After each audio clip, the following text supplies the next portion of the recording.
This is Tim Bryce with my column entitled Republican Ideology. Although the media tends to portray Republicans as old men in their dotage who are out of touch with the world today, you can actually learn a lot about the GOP agenda by simply listening to the speeches they make. Lincoln was the first and perhaps the most eloquent of Republican presidents who represented his party admirably, but there have been many others. My personal favorite was Calvin Coolidge, who made several insightful quotes. Among them, collecting more taxes than is absolutely necessary is legalized robbery. To live under the American Constitution is the greatest political privilege that was ever accorded to the human race. Perhaps one of the most important accomplishments of my administration has been minding my own business. And finally, the business of America is business. Such quotes provide insight into what Republicans believe. To find out what today's Republicans are thinking, you need look no further than those who are considering a run for the presidency in 2016. Here I've assembled a list of quotations from the likely candidates. The emphasis here is not their differences, but rather their similarities, that which makes them Republican. From these quotations, you get a sense of what Republicans believe. As you listen through the list, you will inevitably note some repetition in their words. Such similarities ultimately dictate the Republican ideology of today. First, we have Governor Jeb Bush, who said, "Well, I think lower taxes and less regulation would actually promote growth." Governor Chris Christie said, "Higher taxes is the road to ruin. We must and we will shrink our government, and that means making some tough choices, tightening our belts." Senator Lindsey Graham of South Carolina said, "If you increase taxes now on at any level, it's going to make it harder to create jobs. And we've lost 2.5 million jobs since the stimulus package passed. We're at 9.6 unemployment. So I don't think we tax too little. I think we spend too much." Governor Mike Huckabee of Arkansas said 3 things. "I think a lot of people in America do not understand that the basis of true liberty can't happen without an objective moral standard by which we live our lives. The fact is, my friends, most Americans don't want more government, they want less government. I wish we would all remember that being American is not just about the freedom we have, it is about those who gave it to us." Next we have Governor Sarah Palin of Alaska, who said, "Folks, this government isn't too big to fail, it's too big to succeed." Governor George Pataki of New York said, "When government accepts responsibility for people, then people no longer take responsibility for themselves." This budget reflects a choice, not an easy choice, but the right choice. And when you think about it, the only choice. The choice to make the responsible, prudent path to fiscal stability, economic growth, and opportunity. Next we have Governor Rick Perry of Texas, who said, "Our citizens are tired of big government raising their taxes and cooking up new ways to micromanage their lives. Our citizens are tired of big government killing jobs with their do-gooder policies. In short, the people are fed up."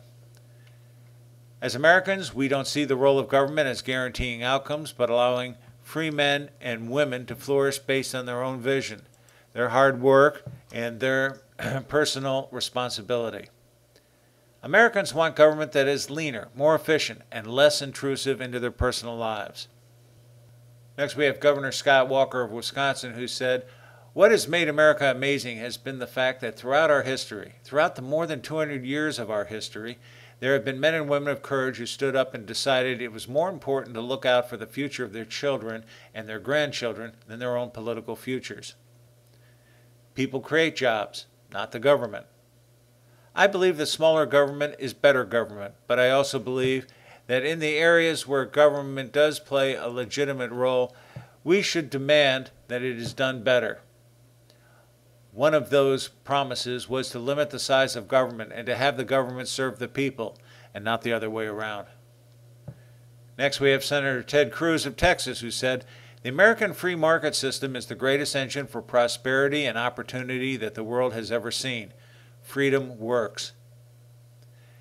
Government is not the answer for turning around the country. You are not doing anyone a favor by creating dependency, destroying individual responsibility.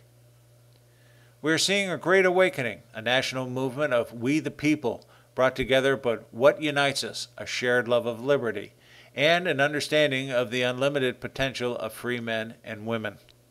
Next we have Senator Rand Paul of Kentucky, who said, "The great and abiding lesson of American history, particularly the Cold War, is that the engine of capitalism, the individual, is mightier than any collective. We must always embrace individual liberty and enforce the constitutional rights of all Americans, rich and poor, immigrant and native, black and white. If our freedom is taken, the American dream will wither and die. We don't need bigger government, we need to shrink the size of government." Next we have Senator Marco Rubio of Florida, who said, "Our national motto is 'In God We Trust,' reminding us that faith in our Creator is the most important American value of all. This is the only country in the world where today's employee is tomorrow's employer. Americans choose a limited government that exists to protect our rights, not to grant them. Every nation on the earth that embraces market economics and the free enterprise system is pulling millions of its people out of poverty. The free enterprise system creates prosperity, not denies it." Next, we have Senator Rick Santorum of Pennsylvania, who said, "You can't have a limited government if the family breaks down. The more moral the people are in their business dealings, the less paperwork you need, the more handshakes you can have, the more the wheels of capitalism work better because there's trust in the marketplace. Business ethics is not a joke, and in fact, I think businesses that I've dealt with encourage exactly that type of behavior. I believe in capitalism for everybody, not necessarily high finance, but capitalism that works for the working men and women of this country who are out there paddling alone in America right now." Next we have Representative Peter King of New York, who said, "Every soldier, every cop who's faced with a decision to make a life or death does the best he or she can. I mean, I really don't want the federal government to be determining whether or not a person who feels certain ways about the environment or about animals or about certain religious issues should be considered an extremist. That to me is a type of thought control, mind control, which is very dangerous." Next we have Ben Carson of Maryland, who said, "Through hard work, perseverance, and a faith in God, you can live your dreams. The Roman Empire was very, very much like us. They lost their moral core, their sense of values in terms of who they were, and after all of these things converged together, they just went down the tubes very quickly. We're not planning for the future. If we continue to spend ourselves into oblivion, we are going to destroy this nation." Next we have Carly Fiorina of California, who said, "The truth is, in California, you can't build a new manufacturing facility, and businesses are leaving in droves because of bad government policy. You take unacceptable risk, you have to be prepared to face the consequence." And finally, we have Donald Trump of New York, who said, "Getting things done in this country, if you want to build something, if you want to start a company, it's getting to be virtually impossible with all of the bureaucracy and all of the approvals.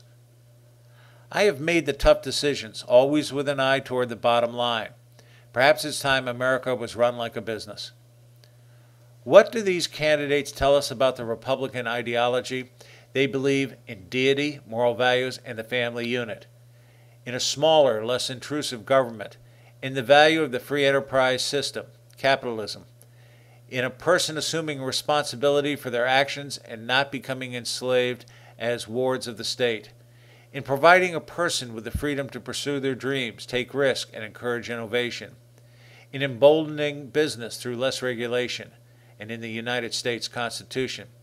Come to think of it, this is not dissimilar to what Republicans have believed for many years, and it's essentially no different than the Coolidge quotes expressed at the beginning. No, there are no secrets in the Republican agenda, just misinformation from the media. By the way, many thanks to Brainy Quote for all of the quotes. Friends, keep the faith. This is Tim Bryce in Palm Harbor, Florida. Follow me on the internet at timbryce.com.